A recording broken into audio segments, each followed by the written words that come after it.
आज 1000 रन बन जाएंगे। This is a nightmare. पता नहीं आंखें कब खुलेंगी। वो कहते हैं कि मैं ड्रॉप इन पिचेस लेके आऊंगा। हिटलर को किसी तरीके से दोबारा जिंदा कर सकते हैं। उन्होंने कोई गलत शॉट नहीं खेला। सब्सक्राइब करें और बेल दबाएं ताकि कोई खबर रह न जाए। पहले ही दिन 4 सेंचुरियां दागी गई और उसके बाद इतनी बुरी तरीके से पिटाई हुई है। आज 1000 रन बन जाएंगे इकबाल भाई। रिकॉर्ड तोड़ दिया इंग्लैंड की टीम ने बीमार होने के बावजूद। अगर वो आज 1000 बनेंगे होते तो क्या होता।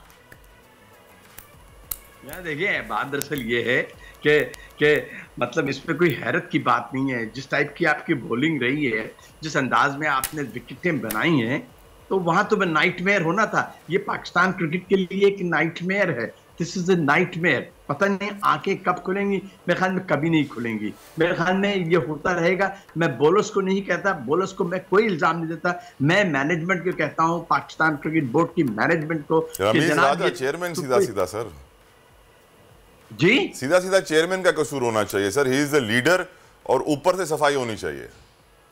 और सारी बात यह है कि वो कहते हैं कि मैं क्रिकेट खेलता हूँ। वो इतनी अर्सी उन्होंने क्रिकेट खेली है। देखिए, इनको आए हुए कितने दिन हो गए, बड़े अफसोस के साथ कहना पड़ता है। वो कहते हैं कि मैं ड्रॉप इन पिचेस लेके आऊंगा। इतने दिन हो गए यार, सवाल भी क्या प्रेस कॉन्फ्रेंस करते हैं, वो ड्रॉप इन पिचेस कब आएंगी। मतलब ये इस विकेट के ऊपर कोई भी होगा, आप ये देख लीजिएगा, कोई भी टीम होगी। और इंग्लैंड ने आउट क्लास क्रिकेट खेली। बैस बॉल जो थी उन्होंने, मैंने उस दिन हमारी आपसे बात हुई थी चला, तो वी डिस्कस अबाउट दैट कि जनाब देखिए वो एक नई ब्रांड की क्रिकेट लेके आ रहे हैं। हाँ, अभी तो शुक्र करेंगे ब्रेस्टो नहीं आए। ब्रेस्टो 8 की एवरेज से टेस्ट क्रिकेट खेल रहे हैं, 8 की एवरेज से। ये तमाम जो सेंचुरीज है आपने तशरीह में डाल के उनको दी है। और जिस अंदाज से इंग्लैंड प्लेयर्स ने कंडीशन को एक्सप्लॉइट किया, मतलब मुझे हैरत होती है कि हमारे प्लेयर्स को ये कहना चाहिए। एंडरसन ये कह रहा है कि हम ये चाहते हैं कि जनाब एक एक्साइटमेंट मैच हो, एक हर मैच का रिजल्ट निकले, इसलिए कि लोग पैसे देके आते हैं देखने के लिए। उनको ये ख्याल है कि एक्साइटमेंट क्रिकेट दें। एक्साइटमेंट क्रिकेट तो दे दी, लेकिन हमारा तो उन्होंने नाइटमेयर कर दिया। एक ऐसा सर, हिटलर को जिंदा कर ले किसी तरीके से दोबारा। जी, हिटलर को किसी तरीके से दोबारा जिंदा कर सकते हैं, एडोल्फ हिटलर को। भाई मेरे एक बात सुने, जिस अंदाज, मतलब ये नहीं, देखिए इंसान के लिए ना थोड़ी बहुत क्रिटिसिज्म आदमी अपनी गलतियों से सीखता है। लेकिन माफ कीजिएगा, पाकिस्तान क्रिकेट बोर्ड का ये तुर्रा इम्तियाज रहा है। ऑनेस्टली स्पीकिंग, कभी नहीं। वो समझते हैं कि बस वो अक्ल कुल है, अक्ल कुल है। तलहा साहब जो बैठे हुए हैं, जो क्रिकेट के फैन हैं, क्रिकेट पर प्रोग्राम करते हैं, तो उनकी बात वाले छोड़ो यार, वो तो ऐसे बहुत सारे लोग बोलते हैं। ये बातें होती हैं, honestly speaking we don't care. देखिए, सारी बात ये है कि अगर आप में डेमोक्रेसी होती, अगर आप में क्रिटिसिज्म की बर्दाश्त करने का हौसला होता, या फिर आप मॉरल वैल्यूज को सामने रखते, तो अब तक 4-5 इस्तीफे आ जाने चाहिए थे। यही नहीं पता क्यूरेटर कौन है। आगा जाहिद साहब होते थे क्यूरेटर, पता नहीं अब वो कहाँ चले गए। इस टाइप की विकेट है। और ये वही रावलपिंडी की विकेट है जिसको डीमेरिट विकेट कहा गया था।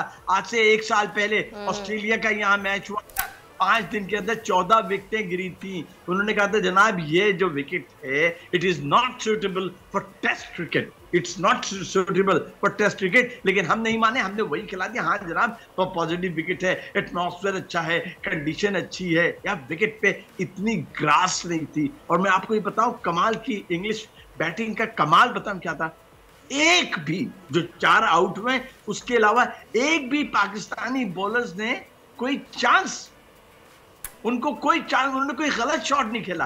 क्योंकि जनाब गेंद स्विंग हो रही हो या स्पिन हो रही हो, कोई भी गलत शॉट नहीं खेला। उन्होंने एक्यूरेट क्रिकेट खेली, उन्होंने बेसबॉल क्रिकेट खेली। आप ये समझें, ये जो हक है ना, हक पे खड़े रहना और हक को बोलना, ये दूर से लगता है तन्हा हो गए लोग। आप खान साहब को देखें, तन्हा दिखाई देने, सारी जमातें मिलकर उनके खिलाफ हैं। लेकिन आज भी पाकिस्तान की आवाम उस हक की आवाज़ के पीछे जो है, 80% से ज़्यादा आवाम उनके साथ है। सेम एग्जैक्टली इसी तरीके से बोल की कहानी है भाई। बिल्कुल अलग आपको तन्हा दिखाई देगा, हर जगह आपको खड़ा हुआ नजर आएगा, हटेगा नहीं किसी चीज़ से। और उसके साथ भी 80% आवाम अगर आज आप देखें तो उसे बोल दिख रही है।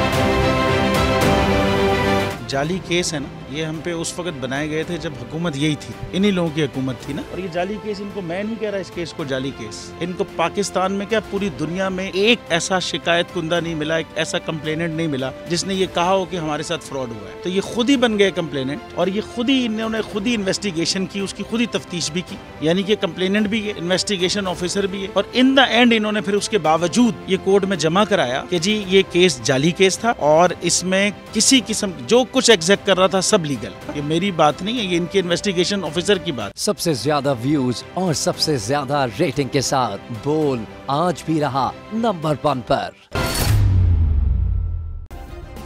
सब्सक्राइब करें और बेल दबाएं ताकि कोई खबर रह न जाए।